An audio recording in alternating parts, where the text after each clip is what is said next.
आज जिस टॉपिक पे चर्चा करेंगे या जिस टॉपिक की क्लास आज है वो है आर्थिक पर्यावरण।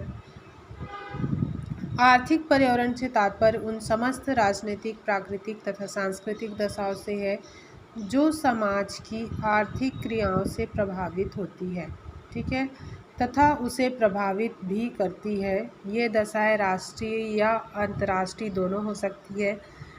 फ्रांसीसी चेरू-नीलम के अनुसार किसी व्यवसाय के आर्थिक पर्यावरण का निर्माण आर्थिक दशाओं, आर्थिक नीतियों और आर्थिक व्यवस्था से संबद्ध तत्वों के आधार पर के द्वारा होता है। आर्थिक पर्यावरण की विशेषताएं। आर्थिक पर्यावरण की विशेषताएं क्या है देखते हैं। पहला है पूंजी सरलता से उपलब्ध हो जाती है।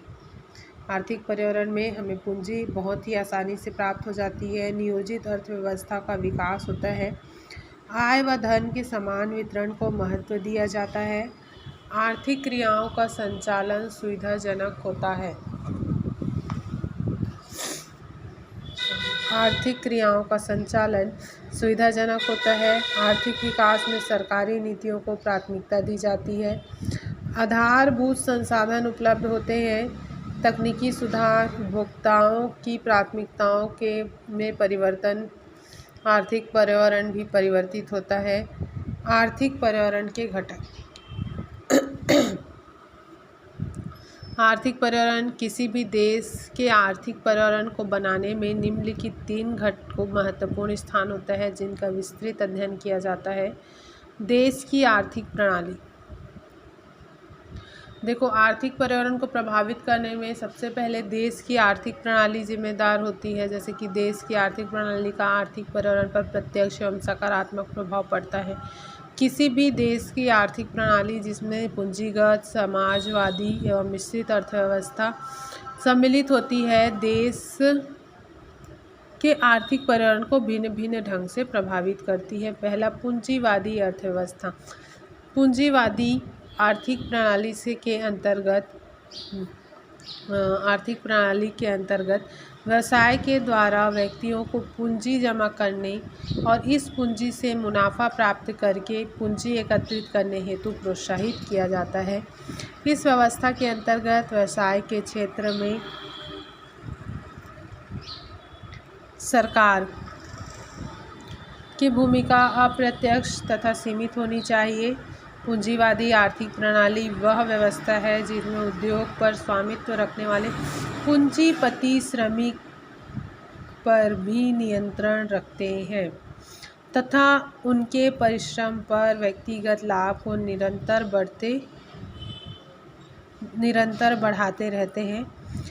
अतः यह स्पष्ट है कि इस प्रकार की व्यवस्था जिसमें उत्पत्ति एवं वितरण के प्रमुख साधनों पर निजी स्वामित्व होता है और निजी व्यक्ति उन साधनों को प्रतिस्पर्धा के आधार पर अपने निजी लाभ के लिए प्रयुक्त करते हैं। मतलब पूंजीवादी अर्थव्यवस्था ये पूंजीपतियों के हाथ में होता है, उन्हीं के अनुसार ये कार्य करता है। इसमें सरकार का कोई नियंत्रण नहीं होता है, जनता का कोई नियंत्रण नहीं होता है। ये सिर्फ पूंजीपतियों द्वारा ये नियंत्रित किए जाते हैं। पूंजीवादी अर्थव्यवस्था की विशेषताएं ये क्या है। निजी स्वामित्व होता है, जाहिर सी बात है ये निजी स्वामित्व है। व्यक्तिगत स्वामित्व पूंजीवाद की आधारभूत विशेषता है। पूंजीवादी अर्थव्यवस्था में प्रत्येक व्यक्ति को अपनी निजी संपत्ति प्राप्त कर उसे अपनी इच्छानुसार व्यय करके तथा हस्तांतरित करने का अधिकार होता है। व्यवसाय के चुनाव की स्वतंत्रता। पूंजीवादी अर्थव्यवस्था में एक व्यक्ति को अपनी इच्छा अनुसार व्यवसाय का चुनाव करने की स्वतंत्रता होती है, सही बात है। समन्वय का अभाव।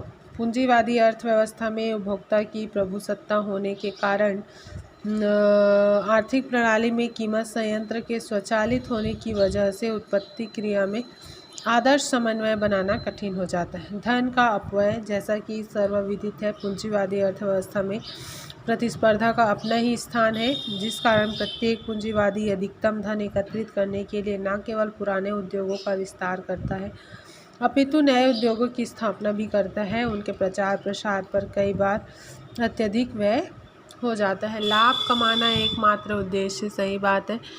जो पूंजीवादी अर्थव्यवस्था में लाभ कमाना एकमात्र उद्देश्य रह जाता है। सामाजिक कल्याण की अनदेखी। पूंजीवादी अर्थव्यवस्था में सामाजिक कल्याण की अनदेखी होती है। समाज के कल्याण के लिए इसमें कोई भी कार्य नहीं होता है। उनका उद्देश्य केवल और केवल लाभ कमाना होता है। सरकारी हस्तक्षेप का अभाव। ये निजी स्वामियों द्वारा चलाया जाता है, तो जाहिर सी बात है इसमें सरकारी हस्तक्षेप का अभाव होगा। व्यापार चक्रों की उपस्थिति। वैसे तो पूंजीवादी अर्थव्यवस्था में कीमत संयंत्र अपनी स्वतः प्रक्रिया द्वारा विभिन्न असामान्य स्थितियों को संतुलित करने का प्रयास करता है, किंतु अर्थव्यवस्था में उत्पादन स्तर पर अल्पकालीन उतार चढ़ाव आते रहे हैं और इसी कारण विभिन्न व्यापार चक्रों की उत्पत्ति होती है। समाजवादी अर्थव्यवस्था। समाजवादी अर्थव्यवस्था में समाजवादी अर्थव्यवस्था के अंतर्गत उत्पत्ति एक वितरण के प्रमुख साधन पर सरकार का स्वामित्व एवं नियंत्रण होता है, जिसके परिणाम स्वरूप सहकारिता के आधार पर इन साधनों का प्रयोग अधिकतम सामाजिक लाभ के लिए किया जाता है। समाजवाद की आधारभूत विशेषता यह है कि इसमें संपन्न वर्ग की संपत्ति का अधिग्रहण तथा भूमि एवं पूंजी का समाजीकरण करके उन वर्ग संबंधों को समाप्त कर दिया जाता है जो पूंजीवादी उत्पादन का आधार है। समाजवादी अर्थव्यवस्था की विशेषताएं। शोषण का अंत होता है, केंद्रीय नियोजन होता है, प्रतियोगिता का अंत होता है, मजदूरी दरों का निर्धारण होता है, कीमत निर्धारण का आधार, राज्य स्तरीय क्रिया संपादन, अनार्जित आय का अंत। अनार्जित आय का अंत होता है इसमें।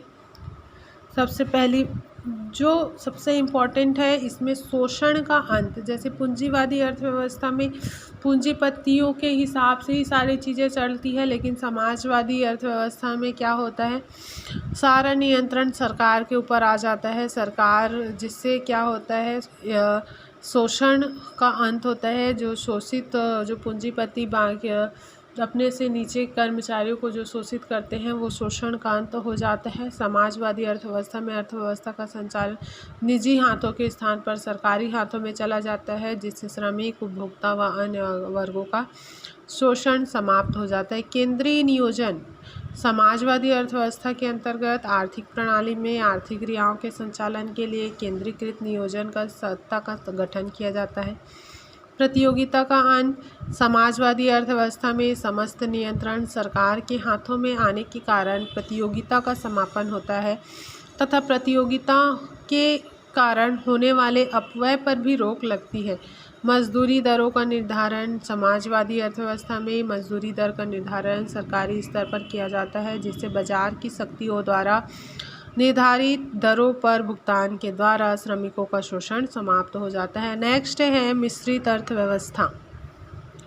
मिश्रित अर्थव्यवस्था देख लेते हैं। मतलब मिश्रित अर्थव्यवस्था पूंजीवादी और समाजवादी का मिक्स, दोनों को मिला देना, उनका मिश्रण कर देना ही मिश्रित अर्थव्यवस्था है। मिश्रित अर्थव्यवस्था में निजी एवं सार्वजनिक क्षेत्र में घनिष्ठ संबंध होता है तथा दोनों एक इकाई के रूप में कार्य करते हैं। मिश्रित अर्थव्यवस्था एक ऐसी आर्थिक व्यवस्था है जिसमें समुदाय के सभी वर्गों के आर्थिक कल्याण के संवर्धन के लिए सार्वजनिक एवं निजी क्षेत्र को विशेष भूमिकाएं दी जाती है। मिश्रित अर्थव्यवस्था पूंजीवादी और समाजवादी विचारधाराओं का संव्यवहार है, जो महत्वपूर्ण एवं बहुचर्चित व्यवस्थाओं से बनाई गई है। एक नई आर्थिक व्यवस्था मिश्रित अर्थव्यवस्था कहलाती है। भारत में मिश्रित अर्थव्यवस्था का ही अनुसरण किया जाता है। मिश्रित अर्थव्यवस्था की विशेषताएं क्या है? सार्वजनिक एवं निजी क्षेत्र का स्पष्ट विभाजन।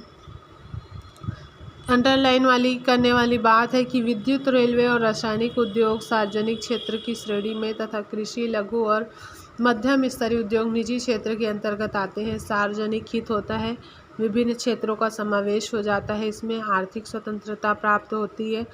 आर्थिक नियोजन, राजकीय नियंत्रण,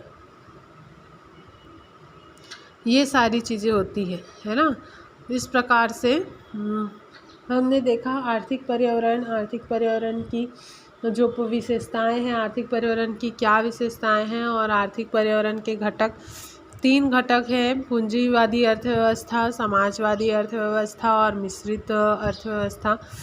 भारत में मिश्रित अर्थव्यवस्था का अनुसरण किया जाता है, ठीक है।